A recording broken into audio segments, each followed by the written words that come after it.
Friends, ఇప్పుడు అందిన వార్త ఈపీఎఫ్ఓ ఖాతాదారులకు 7 కొత్త పెన్షన్స్ అంటూ వార్తలు అయితే వస్తున్నాయి. ఫ్రెండ్స్, మన దాని గురించి వీడియో చేయడం అనేది జరుగుతుంది. ఫ్రెండ్స్, వివరాలకు వెళ్ళే ముందు దయచేసి షేర్ చేయండి, సబ్స్క్రైబ్ చేయడం వల్ల మీకు నేను చేసే ప్రతి ఇన్ఫర్మేషన్ అనేది నోటిఫికేషన్ రూపంలో వస్తుంది. అలానే లైక్ చేయండి ఫ్రెండ్స్. లైక్ చేయడంతో ఇలాంటి ఇంపార్టెంట్ అప్డేట్ అనేది చాలామందికి రీచ్ చేసిన వాళ్ళు అవుతారు.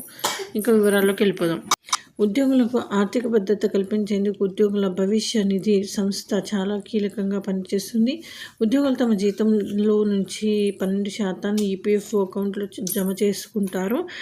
కంపెనీ యాజమాన్యం కూడా ప్రతి నెల తమ అకౌంట్లో ఉద్యోగి ఖాతాలో డిపాజిట్ చేస్తుంది. మీరు 10 సంవత్సరాల పాటు ఈపీఎఫ్ ఖాతాకు జమ చేస్తే మీరు రిటైర్మెంట్ తర్వాత పెన్షన్ పొందేందుకు అర్హులు అవుతారు. ఈ పెన్షన్ మీకు 58 సంవత్సరాల వయసు నుంచి చెల్లిస్తారు. ఇది సభ్యులందరికీ తెలిసిన సాధారణ నియమం. కానీ ఈపీఎఫ్ఓ వివిధ పరిస్థితులకు అనుగుణంగా వివిధ రకాల పెన్షన్లను అందిస్తుంది. కొన్ని పరిస్థితులలో ఈపీఎఫ్ఓ సభ్యుని కుటుంబం కూడా పెన్షన్ అర్హులు అవుతారు. కానీ చాలామందికి ఈ విషయం తెలియదు. ఈ కథనంలో మీరు ఈపీఎఫ్ఓ అందించే వివిధ రకాల పెన్షన్ల గురించి తెలుసుకోవచ్చు.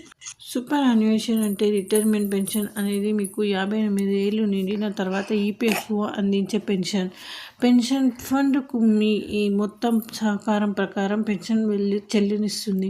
మీకు కావాలంటే మీరు 58 సంవత్సరాల తర్వాత 60 సంవత్సరాల వరకు పెన్షన్ పొందవచ్చు.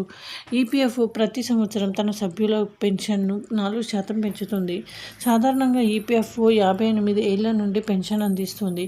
కానీ ఒక సభ్యుడు పెన్షన్కు అర్హత కలిగి ఉండి 58 ఏళ్ల లోపు పెన్షన్ పొందాలనుకుంటే అతను 50 ఏళ్ల తర్వాత దానికి క్లెయిమ్ చేయవచ్చు. ఈపీఎఫ్ఓ కూడా ముందస్తు పదవి విరమణ కోసం సదుపాయం కల్పించింది. అయితే ముందస్తు పదవి విరమణ సమయంలో ఈపీఎఫ్ఓ సభ్యులకు చెల్లించే పెన్షన్ ప్రతి సంవత్సరం 4% తగ్గుతుంది. అంటే ఒక వ్యక్తి 58 సంవత్సరాల వయసులో 10,000 పెన్షన్ పొందినట్లయితే అతను 57 సంవత్సరాల వయసులో క్లెయిమ్ చేస్తే అతనికి 4% తగ్గింపు అంటే 9,600. అతను 56 సంవత్సరాల వయసులో క్లెయిమ్ చేస్తే పెన్షన్ 8% తగ్గుతుంది. అంటే 9,200 పెన్షన్ లభిస్తుంది.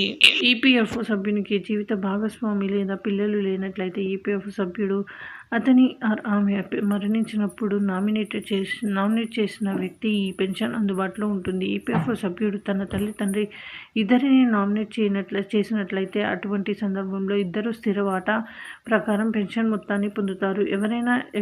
ఎవరినైనా నామినీగా చేస్తే నామినీకి పూర్తి మొత్తం అందుతుంది. ఈపీఎఫ్ఓ కింద ఈపీఎఫ్ఓ చందాదారుడు మరణిస్తే అతనిపై ఆధారపడిన తండ్రి పెన్షన్కు అర్హులుగా పరిగణలోకి వస్తారు. తండ్రి చనిపోతే చందాదారుడి తల్లికి పెన్షన్ వస్తుంది.